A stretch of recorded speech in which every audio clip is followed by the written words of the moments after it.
দিনাজপুরের আত্রাই নদীর জয়ন্তিয়া ঘাটে দীর্ঘদিন ধরে ঝুলে আছে জনগুরুত্বপূর্ণ জয়ন্তিয়া সেতু নির্মাণ কাজ। 2 মেয়াদের সময় বাড়িয়েও 6 বছরে সম্পন্ন হয়েছে মাত্র 61%। ঠিকাদার প্রতিষ্ঠান পালিয়ে যাওয়ায় অনিশ্চিত হয়ে পড়েছে সেতুর ভবিষ্যৎ। ফলে চরম দুর্ভোগে পড়েছেন বীরগঞ্জ ও খানসামা উপজেলার প্রায় 10 লাখ মানুষ। স্থানীয় প্রকৌশল অধিদপ্তর বলছে, নতুন টেন্ডার নিয়ে বাকি অংশের কাজ করা হবে।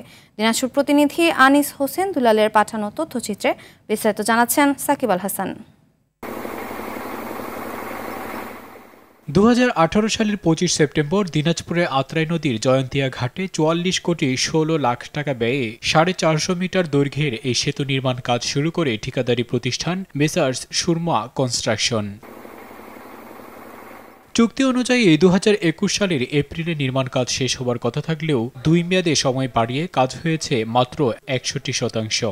9টি স্পেনের মধ্যে সম্পন্ন হয়েছে 3টি স্পেনের কাজ অসমাপ্ত রেখেই নির্মাণ সামগ্রী ও স্থাপনার যন্ত্রাংশ নিয়ে লাপাত্তা ঠিকাদার। এদিকে দীর্ঘদিনেও সেতু দৃশ্যমান না হওয়ায় ক্ষুব্ধ এলাকাবাসী। 17 সাল থেকে মনে করেন আজকে 2025 সাল, এই 25 সাল পর্যন্ত এই ব্রিজটা এখনো কমপ্লিট হয়নি ভাই। অর্ধেক কাজ হয়ে ঠিকাদার পালিয়ে গেছে ভাই। স্কুলের ছাত্রছাত্রীরা অনেক সময় নৌকা ধরতে গেলে মোটরসাইকেল সহ পড়ে যায়। আবার দেখা যায় যে আমরা এপার থেকে আবার ডাক্তারের কাছে যাওয়া লাগে, রুগী ধরে মেডিকেল যাওয়া লাগে। অনেক সময় মেডিকেলে যাওয়ার আগেই রুগী মারা যায়। নতুন করে টেন্ডার আহ্বান করার প্রস্তুতি চলছে বলে জানান এলজিইটির এই প্রকৌশলী। 28 দিন পরে এই কাজটি আমরা বাতিল করে দেব। তার সঙ্গে সম্পাদিত চুক্তি আমরা বাতিল করে পরবর্তীতে দরপত্র আহ্বানের মাধ্যমে আমরা কাজ বাস্তবায়ন, নতুন ঠিকাদার নিয়োগ করে কাজ বাস্তবায়ন করব।